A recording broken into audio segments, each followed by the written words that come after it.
தமிழ்நாடு சிறுதானிய இயக்கம் அதிக சத்துக்களுடன் நிறைய மருத்துவ குணங்களையும் உள்ளடக்கிய சிறுதானிய உணவு பழக்கம் வீடுகளில் தொடங்கி உணவகங்கள் வரை பரவ தொடங்கியுள்ளது.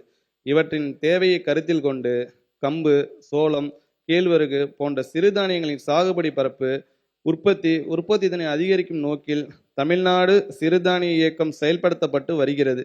2026-27 ஆண்டில் உழவர் குழுக்கள் அமைத்தல், மாட்டுப்பயிர் சாகுபடி தொகுப்பு மானியம், சிறு தலைகள் விநியோகம், வேளாண் இயந்திர வாடகை மையங்கள், முதன்மைப்படுத்தப்படும் மையங்கள் போன்ற இனங்கள் 63 கோடியே 81 லட்சம் ரூபாய் ஒன்றிய மாநில அரசு நிதி ஒதுக்கீட்டில் செயல்படுத்தப்படும்.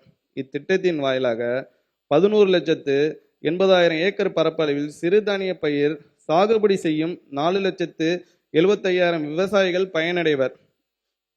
தமிழ்நாடு குறுதானிய இயக்கம் தமிழ்நாட்டில் வறட்சியை தாங்கக்கூடிய குறைந்த நீர் தேவை கொண்ட அதிக ஊட்டச்சத்து நார்ச்சத்துடைய குறுதானியங்களான சாமை, திணை, வரகு, குதிரைவாளி, பனிவரகு போன்றவை சராசரியாக 61,750 ஏக்கரில் சாகுபடி செய்யப்படுகின்றன.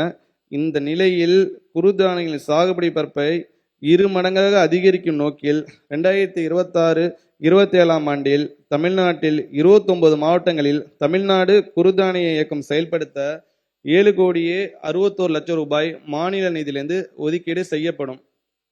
அதிக ஊட்டச்சத்து நிறைந்த சீமை திணை, பாப்பரை, குலசாமை ஆகிய பயிர்களை அறிமுகப்படுத்துதல்.